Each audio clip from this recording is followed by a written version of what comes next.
KKN PPM UGM Unit Kasihan A YO 170 periode 2 tahun 2020 mempersembahkan Mengenal depresi dan anxiety disorder. Apa itu depresi dan anxiety disorder? Yuk kita simak bersama. Pertama, perihal depresi. Ayo sama-sama mengenal depresi lebih dalam. Apa depresi itu?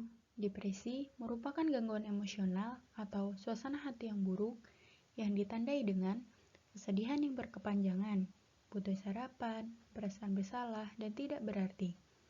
Sehingga seluruh proses mental, baik berpikir, berperasaan, dan berperilaku tersebut dapat mempengaruhi motivasi untuk beraktivitas dalam kehidupan sehari-hari maupun pada hubungan interpersonal. Bedanya dengan kesedihan, apa ya? Depresi dan sedih terlihat sama di permukaan, tapi berikut di antara tanda perbedaannya. Perbedaan yang pertama, kesedihan adalah reaksi emosional, sedangkan depresi adalah penyakit mental. Kesedihan merupakan sesuatu yang bersifat natural, karena merupakan bagian dari hidup manusia normal. Sedih datang dan pergi, terutama ketika pemicu sedih tidak lagi berefek. Sedang depresi kadang datang tiba-tiba. Banyak dari mereka tidak mengetahui kenapa. Yang kedua, kesedihan dirasakan sesaat, sedangkan depresi dirasakan terus-menerus. Karena kesedihan merupakan salah satu kondisi emosi yang normal pada diri kita, maka biasanya tidak berkepanjangan. Seminggu pun sudah bisa hilang. Sedangkan depresi berbeda. Depresi cenderung kronis, yakni kesedihan yang mendalam dan tidak mau pergi begitu saja. Bahkan, periode depresi bisa berminggu-minggu, berbulan-bulan, atau bahkan bertahun-tahun.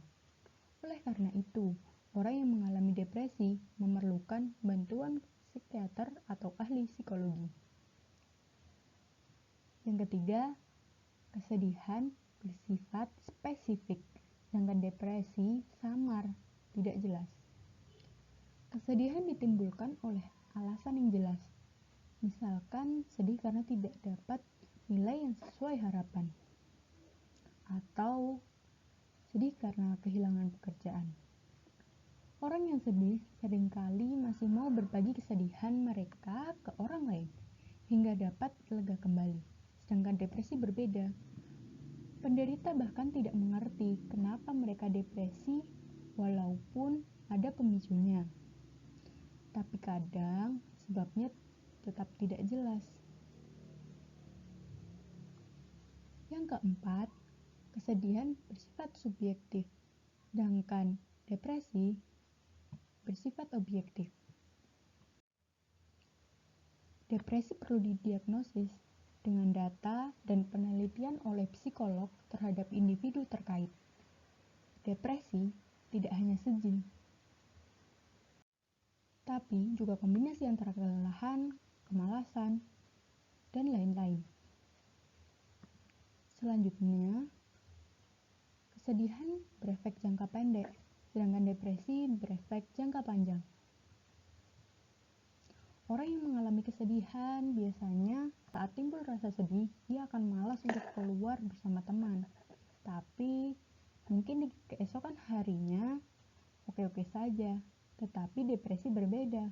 Orang depresi cenderung menyendiri dan malas beraktivitas, merasa bersalah, merasa tidak berdaya, dan di tingkat ekstrim sampai pada tahap menyakiti diri sendiri. Pembahasan berikutnya. Hal-hal yang tidak boleh dikatakan pada orang depresi. Pertama, kamu belum berusaha cukup keras.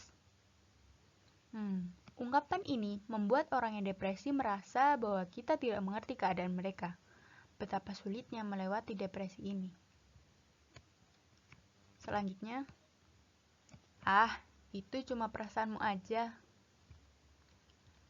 Mental illness atau penyakit mental adalah nyata, seperti penyakit fisik di tengah kita.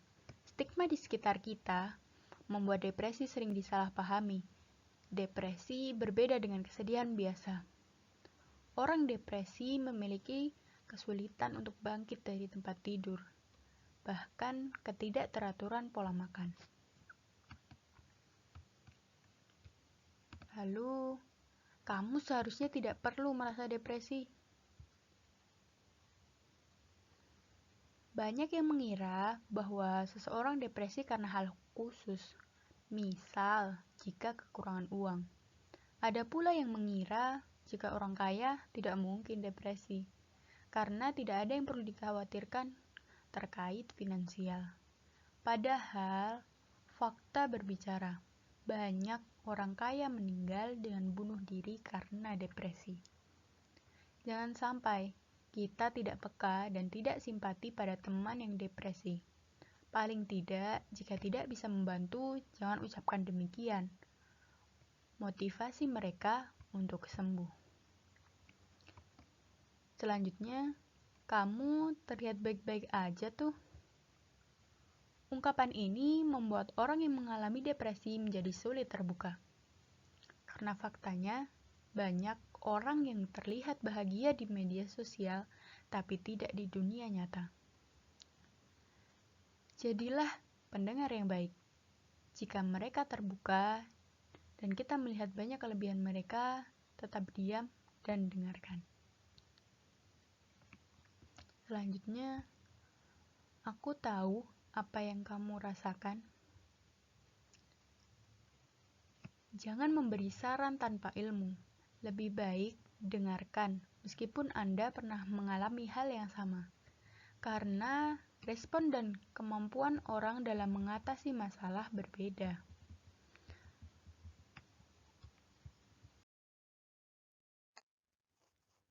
Lalu, hal-hal yang boleh dilakukan pada orang yang depresi. Pertama, beritahu bahwa kita peduli pada mereka. Kedua, beritahu juga bahwa kita ada di sini untuk mereka. Ketiga, beritahu mereka tidak apa-apa kok merasa seperti itu. Yang keempat, tanyakan apa yang bisa kita lakukan untuk mereka. Yang kelima, tanyakan apakah mereka telah berbicara pada terapis. Yang keenam, tanyakan apakah mereka butuh teman bicara. Terakhir, ingatkan bahwa mereka bisa kok jadi lebih baik. Sebelum kita lanjutkan, perlu nih tahu, tanda-tanda psikologi di materi ini bukan untuk self-diagnose, tetapi jika ada yang merasa mengalami apa yang dipaparkan tadi, sebaiknya berkonsultasi dengan psikolog terdekat. Kedua, perihal anxiety disorder. Yuk, cari tahu anxiety lebih jauh. Apa itu anxiety? Gangguan cemas atau anxiety merupakan perasaan khawatir, cemas, atau takut yang berlebihan dan mengganggu aktivitas sehari-hari. Gangguan kecemasan wujudnya berbeda-beda pada setiap orang, tergantung pada gejala apa yang dialami serta pemicunya. Meski penyebab gangguan cemas belum diketahui secara pasti, beberapa faktor yang diduga dapat memicu munculnya kondisi ini diantaranya adalah pengalaman negatif yang pernah dialami atau trauma psikologis, keturunan, gangguan kepribadian, penyalahgunaan obat tanpa indikasi dan dosis yang tepat, atau karena penyakit tertentu. Selanjutnya, mari kita bahas beberapa hal yang boleh dan tidak boleh dikatakan pada seseorang yang mengalami anxiety. Pertama, ungkapan, itu hanya perasaanmu saja. Atau ungkapan seperti, kamu khawatir berlebihan. Atau juga ungkapan, semua akan baik-baik saja. Atau seperti ungkapan, berhenti bertindak seperti itu, kamu aneh. Atau keluhan seperti ini, Oh, terjadi lagi. Lagi-lagi begitu.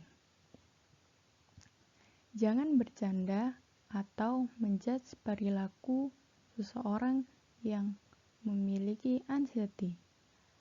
Hati-hati dalam bertindak agar tidak membuat mereka semakin gugup atau ketakutan. Selanjutnya, hal yang boleh kita katakan pada seseorang yang mengalami anxiety adalah, kalau kamu mau cerita, aku ada di sini. Bisa juga dengan nasihat pelan-pelan.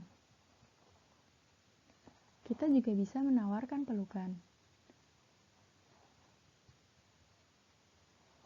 Dan katakan bahwa orang yang mengalami anxiety itu bukanlah beban. Kadang orang yang menderita anxiety merasa membebani orang lain. Maka salah satu support kita kepada mereka adalah dengan mengatakan, kamu tidak membebani kami. Terakhir, salah satu hal yang bisa kita katakan pada seseorang yang mengalami anxiety adalah, ini bukan salahmu. Karena anxiety bisa timbul karena rasa trauma. Jadi kadang mereka merasa bersalah.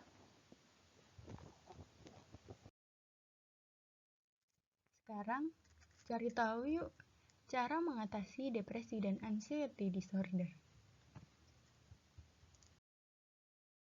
Depresi dan anxiety seringkali tidak bisa dikontrol, tetapi bisa dikurangi atau diatasi secara bertahap dengan 5 cara yang direkomendasikan oleh Dunia Soaib, seorang psikolog kenamaan Amerika. Pertama, pernafasan. Kita dapat mengubah perasaan dan emosi kita dengan teknik pernafasan. Teknik pernafasan tertentu dapat mengatasi anxiety dan depresi. Caranya yaitu, pertama, berdiri. Kemudian, letakkan tangan kanan di dada dan tangan kiri di perut. Tunggu, pada hitungan ketiga, mulai ambil nafas dalam-dalam melalui hidung selama 5 detik. Lalu, tahan selama 5 detik, kemudian keluarkan udara secara perlahan melalui hidung selama 5 detik. Cara ini sangat sederhana, tetapi berdasarkan penelitian terbukti efektif menurunkan rasa cemas dan khawatir. Selanjutnya, mencari hal positif. Apresiasi kebaikan yang diri sendiri lakukan, dan bersyukur atas nikmat yang Allah berikan. Selanjutnya, dengan tersenyum. Studi menyebutkan bahwa memaksakan senyum dapat mengubah mood. Memaksakan senyum, walau sulit di awal, ternyata akan membuat lebih bahagia setelahnya.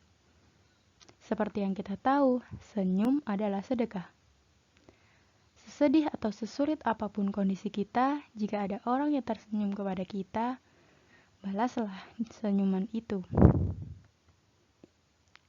Selanjutnya, dengan support dari orang terdekat. Kasih sayang dan dukungan orang terdekat sangat berarti untuk menekan depresi dan anxiety. Terakhir, kembali pada Allah. Mengingat Allah, beribadah, dan berdoa dapat membantu mengatasi kecemasan dan depresi. Terakhir, ada doa yang bisa kamu baca untuk memohon perlindungan dari gundah gulana dan kesedihan. Jangan lupa dihafalkan ya. Sekian pembahasan kita kali ini. Terima kasih banyak telah menonton. Semoga apa yang disampaikan bermanfaat. Dan mohon maaf ya bila terdapat banyak kesalahan. Jangan lupa kunjungi kami di website maupun YouTube. See you!